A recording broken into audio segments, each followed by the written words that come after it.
Bagaimana kita bisa mengetahui bahwasanya musibah yang menimpa kita ini atau ujian yang menimpa kita ini adalah sebagai penggugur dosa atau sebagai pengangkat derajat.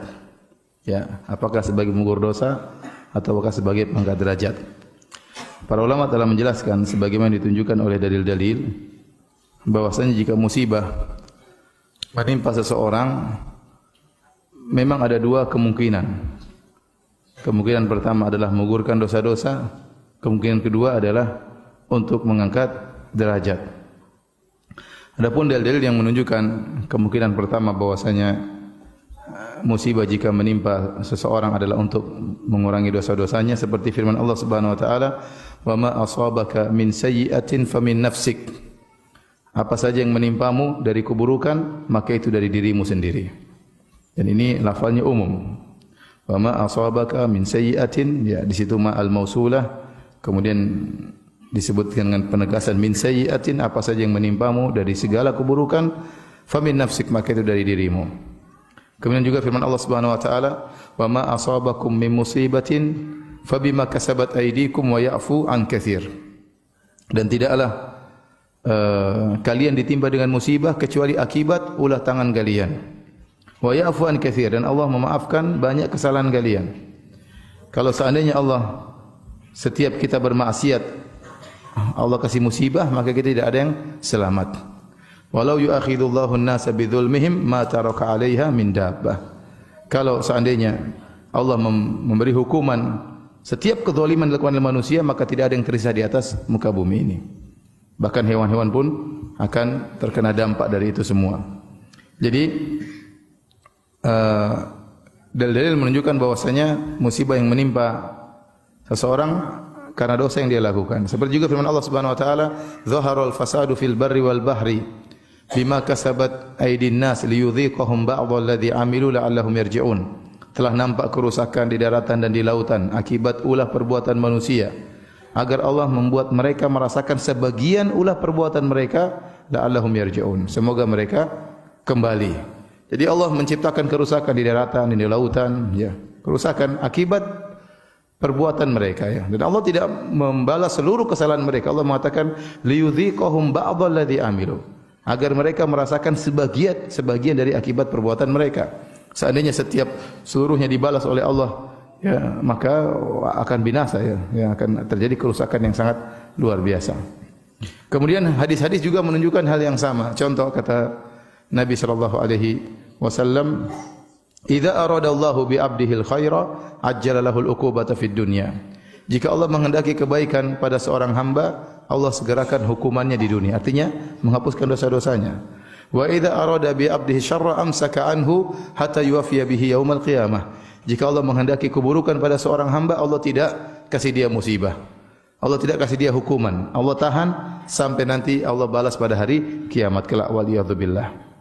Demikian juga Nabi SAW bersabda dalam hadisnya, la tasubbil humma, janganlah engkau mencela demam. Jangan engkau mencela demam.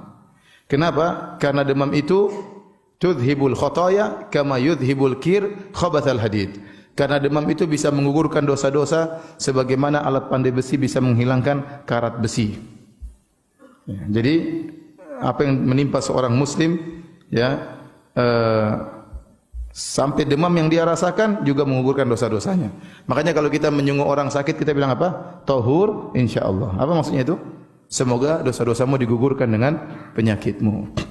Dalam hadis juga Nabi SAW bersabda, "Ma yusibul muslim min nasabin wala wasabin wala hammin wala hazanin wala adan wala ghammin hatta syaukati syakuha illa kaffarallahu biha min khotayahu." Kata Nabi SAW, tidak ada suatu pun yang menimpa seorang muslim min nasabin, dia letih, lelah, itu juga menggugurkan dosa-dosa. Yang penting dia sabar menghadapinya. Wala wasabin, atau dia sakit, itu juga menggugurkan dosa-dosanya. Wala hazanin, kesedihan tentang masa lalu yang buat dia ingat-ingat terus sehingga dia pun sedih, ya. Kemudian wala hammin, ya, perkara yang dia khawatirkan di depan. Dia sedih memikirkan masa lalu, dia khawatirkan tentang masa depannya, ya. Wala ghammin, dan juga kegelisahan yang dia rasakan. Wala adzan, gangguan apapun. hatta syaukah yushakuha, bahkan duri yang menusuknya, kecuali Allah akan menjadikan itu semua sebagai penggugur dosa-dosanya. Jadi apa saja yang dialami oleh seorang muslim dari hal yang tidak menyenangkan dirinya, kalau dia hadapi dengan kebaikan, maka semua itu akan menggugurkan dosa-dosanya. Ini semua dalil ya bahwasanya musibah itu menggugurkan dosa-dosa. Bahwasanya Allah menimpakan musibah pada seorang gara-gara dosa-dosa yang dia lakukan. Taib. Ada juga dalil-dalil yang menunjukkan Allah memberikan musibah kepada seseorang atau sekelompok orang untuk mengangkat derajatnya.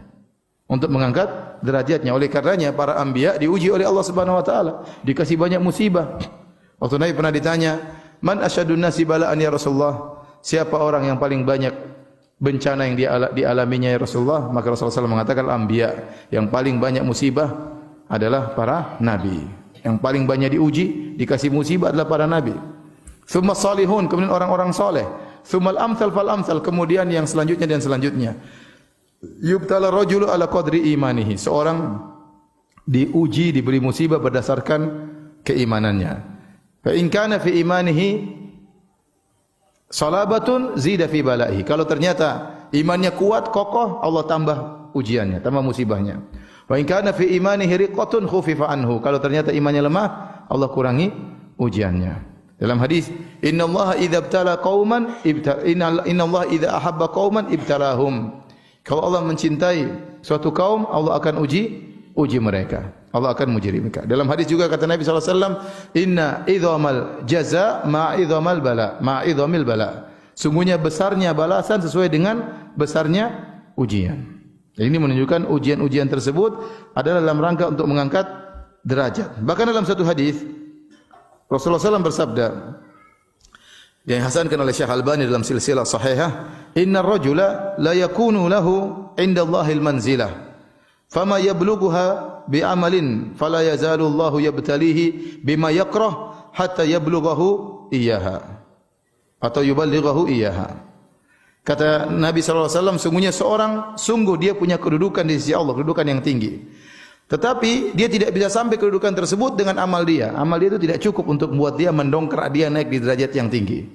Maka supaya orang ini bisa naik di derajat yang tinggi, Allah kasih ujian. Allah kasih musibah supaya derajatnya naik. Ini dalil bahwasanya Allah kasih dia musibah dalam rangka mengangkat apa? Derajat. Karena Allah catat surganya tinggi, ternyata amalannya enggak cukup. Salatnya enggak cukup, puasanya enggak cukup. Bagaimana caranya agar dia bisa sampai ke derajat yang tinggi tersebut di surga? Allah kasih dia ujian. Dalam lafal yang lain, innal abda idza sabaqat lahu minallahi manzilah lam yablugha bi amalihi ibtalahu Allahu fi jasadihi au fi malihi au fi waladihi. Sungguhnya seorang hamba jika telah tercatat di sisi Allah dia memiliki kedudukan yang tinggi, tetapi amalannya tidak bisa mendongkrak dia untuk naik sampai pada derajat tersebut, ibtalallahu fi jasadihi, maka Allah akan memberi dia musibah di badannya, au fi malihi atau di hartanya, au fi waladihi atau di anaknya. Ya, ini semua dalil bahwasanya musibah bisa mengangkat derajat. Di antara tujuan Allah kasih musibah adalah mengangkat derajat. Oleh karenanya Nabi yang paling keras ujiannya ya. Nabi kalau sakit, maka sakitnya sangat luar biasa. Dalam suatu hadis ya, Rasulullah Aisyah radhiyallahu anha berkata, "Ma ra'aitu ahadan ashadda alaihi alwaj'u min Rasulillah sallallahu alaihi wasallam." Aku tidak melihat seorang pun benar-benar merasa sakit seperti yang dialami oleh Rasulullah sallallahu alaihi wasallam. Rasulullah SAW kalau sakit, sakitnya luar biasa. Waktu Rasulullah SAW sakit akan meninggal dunia, para sahabat menyenguknya. Anas bin Malik menyenguknya, Abdullah bin Mas'ud menyenguknya, sampai Nabi diselimuti dengan selimut, para sahabat pegang selimut, itu selimut terasa panas. Saking panasnya tubuh Nabi sallallahu alaihi wasallam. Abdullah bin Mas'ud berkata, "Ya Rasulullah, innaka la tu'aku wa'kan syadidan." Ya Rasulullah, sungguhnya engkau diberi sakit dengan sakit yang keras. Faqala Rasulullah sallam, Nabi menjawab, "Ajal, benar. Inni u'aku kama yu'aku rajulani minkum." Sungguhnya aku diberi sakit 2 kali lipat daripada sakit kalian.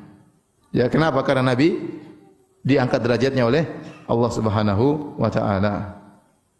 Dan dalam satu hadis juga disebutkan bahwasanya ya bisa jadi musibah itu mendatangkan kedua-duanya, mengurangi dosa-dosa dan mengangkat derajat. Ya.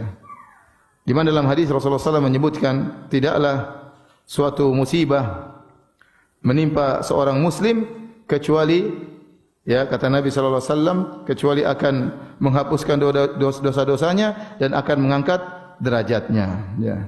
Jadi dalam sebagian hadis bahwasanya musibah itu bisa menggugurkan dosa sekaligus mengangkat derajat.